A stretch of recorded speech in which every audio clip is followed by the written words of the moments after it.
Assalamualaikum, my name is Ami Walid and my teammate is Farid Haikal.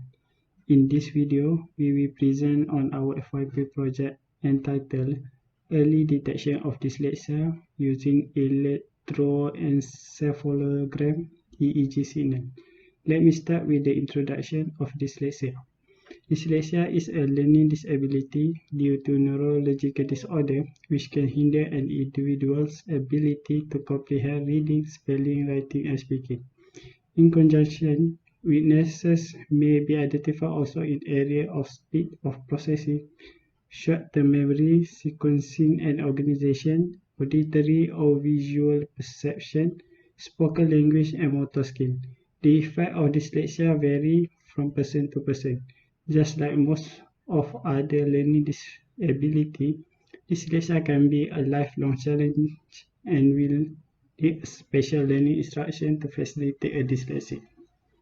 In this research, we will take a look on how the use of EEG machine through EEG signal can analyze and further classify children with dyslexia, which have higher potential in existing the traditional method of dyslexic screening, and potentially replace the traditional method which known to be less effective, especially with the development of technologies such as EEG machine. Problem with the traditional dyslexia screening that needed therapists to do psychologist evaluation is this method can introduce bias and inconsistency due to human intervention. Technologies such as EEG machine can play a major role in identification of patterns that commonly possessed by the dyslexic and hence improve accuracy of dyslexia diagnosis. This is certainly a better way in conducting screening as the result will be consistent compared to psychologist evaluation that may be vary from one therapist to others. Next problem that need to be faced by doing traditional dyslexia screening are costly and time-consuming. A single dyslexia screening by a qualified psychologist can cost as much as ringgit, as mentioned by individuals that have been screening before. This is clearly a hefty price tag for most people, though this comes as no surprise as the screening is known to be time-consuming and typically screening by the psychologist can take up to 2 until 3 sessions to complete due to fair amount of Q&A tests that need to be conducted. There are two significant in this project that we want to highlight. First significance of this research is to help psychologists, parents, and schools to identify or make an early detection of dyslexia among child as early as the age of 4, which is the age where they have the ability to read and play machine game.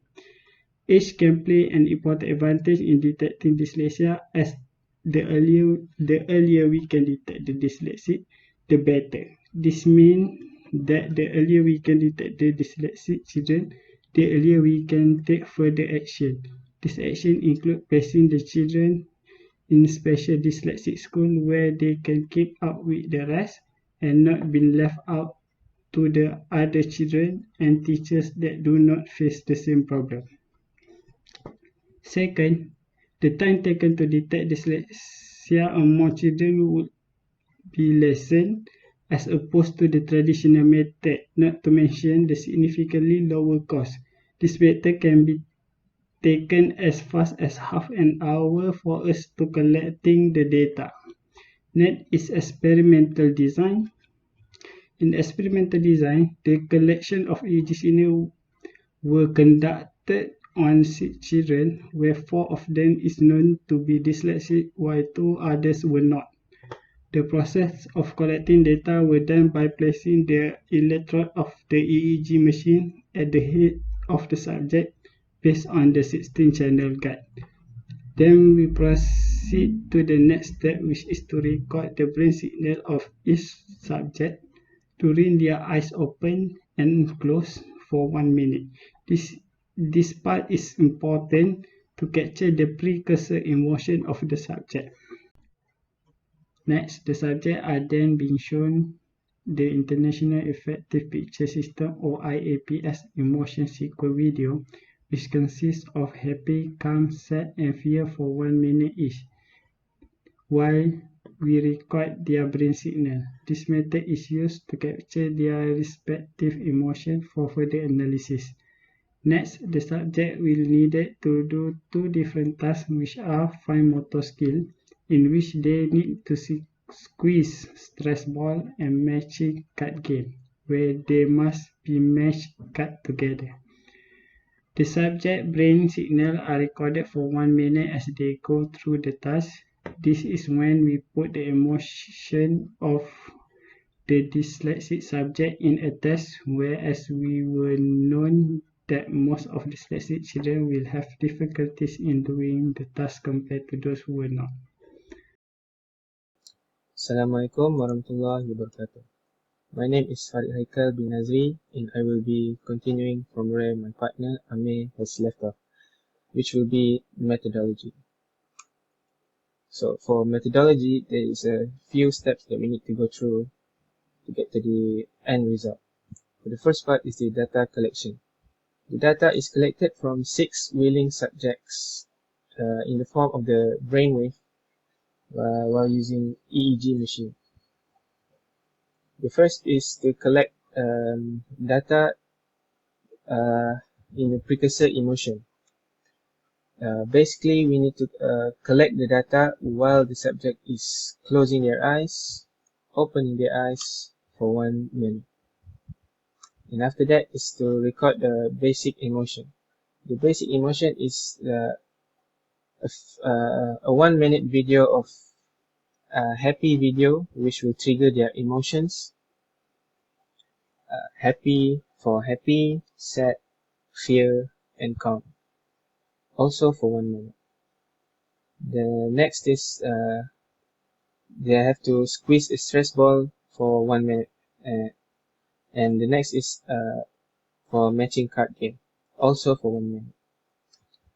And the next is data pre-processing. For the data pre-processing, the data that we have collected will be in the form of raw data. And there is during the collection of the raw data, there will be noise filter. There will be so many noise, and we need to filter them. And how we do that is that this is the example of raw data. This is only an example. And we use a split band technique to separate the waves, the brain waves of the data collected, which is gamma, beta, alpha, and theta, and delta. And after that is the feature extraction. The feature extraction is to determine the important features of brain signals taken from all 16 channels of electroencephalogram machine. Then is the classification, to identify the brain signals whether stress influences the outcome of dyslexic child or not. And this is the result. As you can see, this is the subject number 1. This is the valence arousal during the matching game. If you can look closely, you can see a mix of reaction of emotion, that's positive, negative. So we can do a bit of conclusion after we check the second subject. So this is the second subject. The valence arousal for subject number 2, there's only positive emotion. As you can see, this is the 0 line, and all of the emotion during the matching game for subject number 2 is all positive, while subject number 1 is a mixture of positive and negative. So to conclude for this result, the subject 1 is actually evaluated by psychologists to be dyslexic. And it is true for our test result, because dyslexic children tends to be more anxiety, to have more panic while doing any certain activities.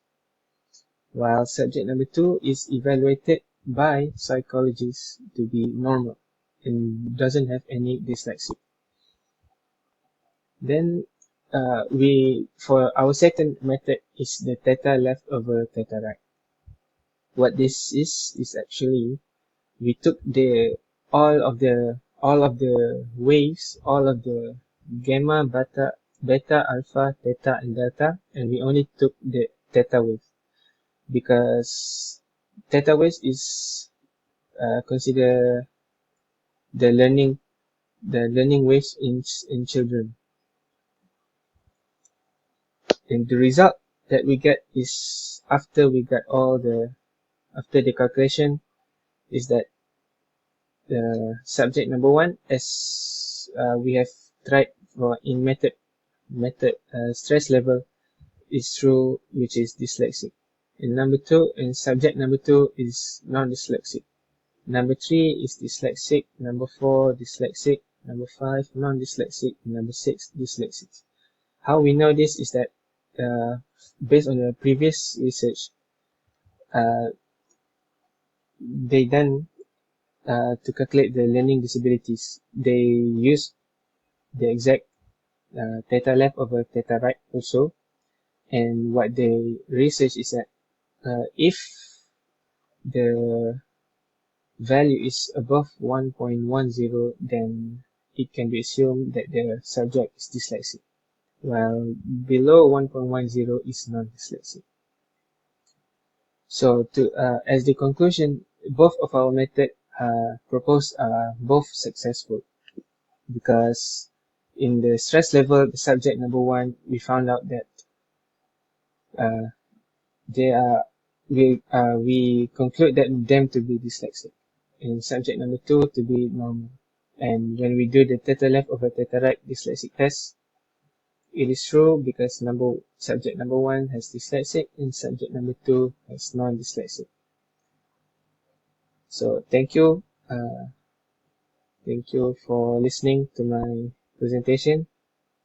That's it.